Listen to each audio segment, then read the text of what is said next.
হচ্ছে আজকে পুলিশ আটকে দিয়েছে, কি অদ্ভুত।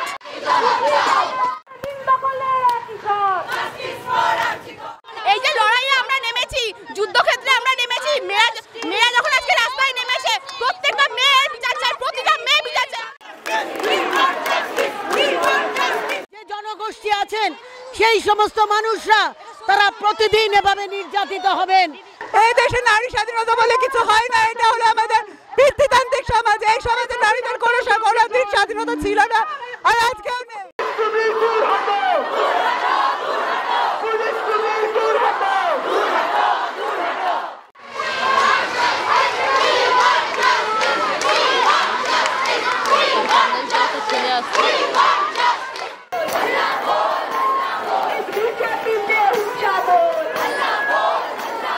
পাবলিক খেপে গেছে, পাবলিক খেপে, আপনি তো পাবলিককে আটকাতে পারবেন না কখনো।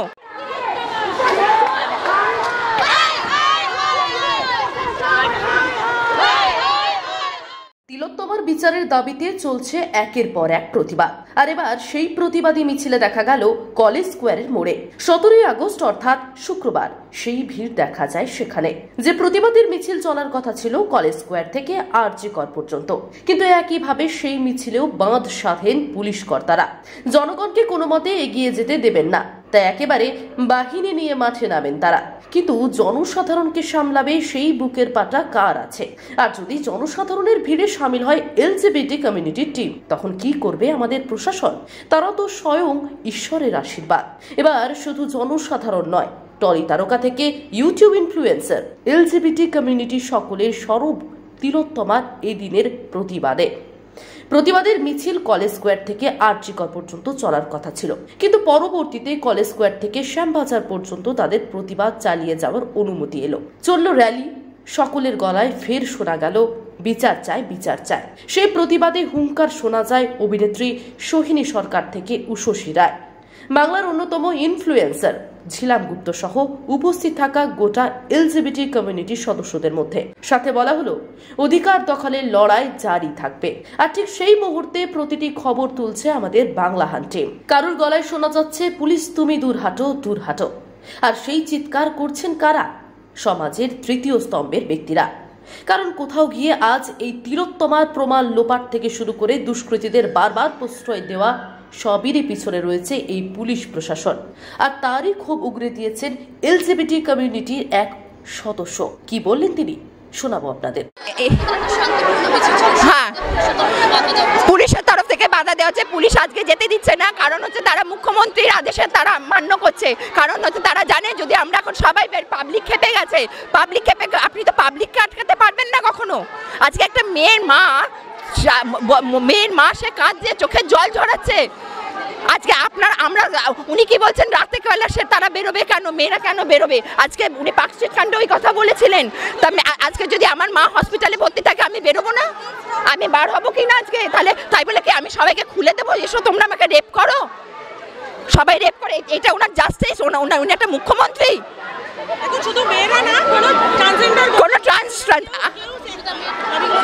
আমার সাথে তো হয়েছিল যখন, তখন একমাত্র ধর্ষণের দাম হচ্ছে 10 লক্ষ টাকা।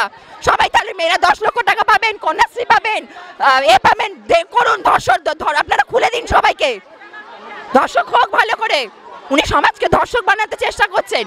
শুধু তিনি নন, একই সঙ্গে প্রশাসন ব্যবস্থা নিয়ে ক্ষিপ্ত অভিনেত্রী উষসী রায় পর্যন্ত।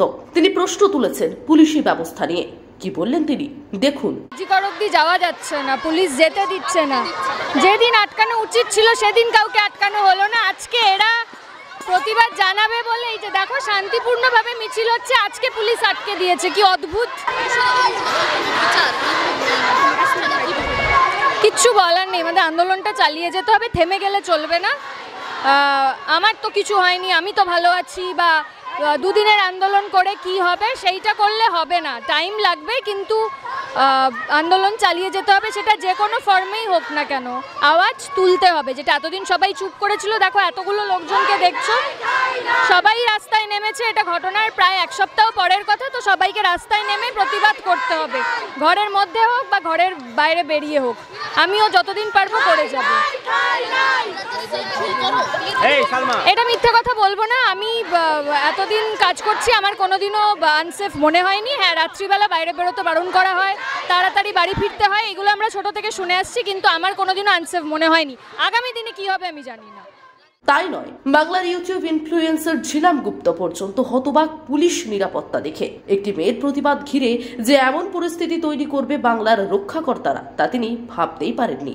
শেষ পর্যন্ত তিনিও কি বললেন দেখুন।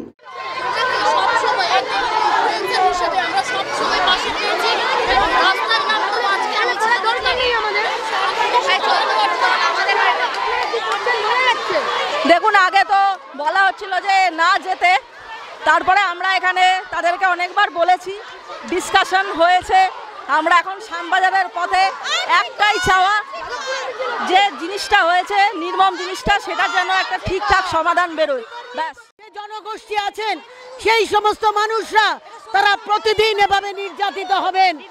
তাই আমরা আজকের বয়স আমার কাছে বেশি নয়, আমার কাছে হচ্ছে মর্যাদাপূর্ণ জীবনের জন্য আমরা কি রেখে যাচ্ছি, আমাদের মেয়েদের জন্য, আমাদের বাচ্চাদের জন্য আমরা কি বেঁচে যাচ্ছি, কি রেখে যাচ্ছি। আমরা এরকম একটা সমাজ চাই। আমরা আজকের ফাঁসির দাবিতে লড়াই করতে আসিনি, আমরা এসেছি একটা নতুন বিচার ব্যবস্থা, নতুন মর্যাদাপূর্ণ সমাজ ব্যবস্থা, যেখানে মেয়েরা, যেখানে প্রান্তিক লিঙ্গের জনগোষ্ঠী, প্রত্যেকটা মানুষ আপন মর্যাদায় বাঁচতে পারবে, যারা পেটে খেতে পারবে, হাতে কাজ পাবে। এবার দাবে দিন দেখো,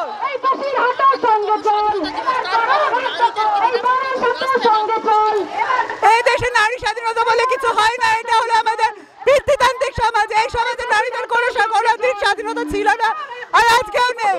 আর আজ পুলিশরা কি করছে, প্রশাসন কি করছে, কোথায় ছিল সেদিনকার পুলিশ প্রশাসন, কোথায় ছিল? কেউ ছিল না তো পুলিশ প্রশাসন।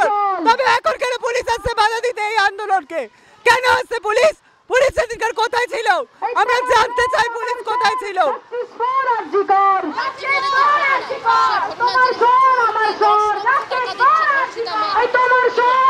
আজকে যদি মুখ্যমন্ত্রীর বাড়ির মহিলা হতো, তাকে কি 10 লক্ষ টাকা দিত মুখ্যমন্ত্রী নিত?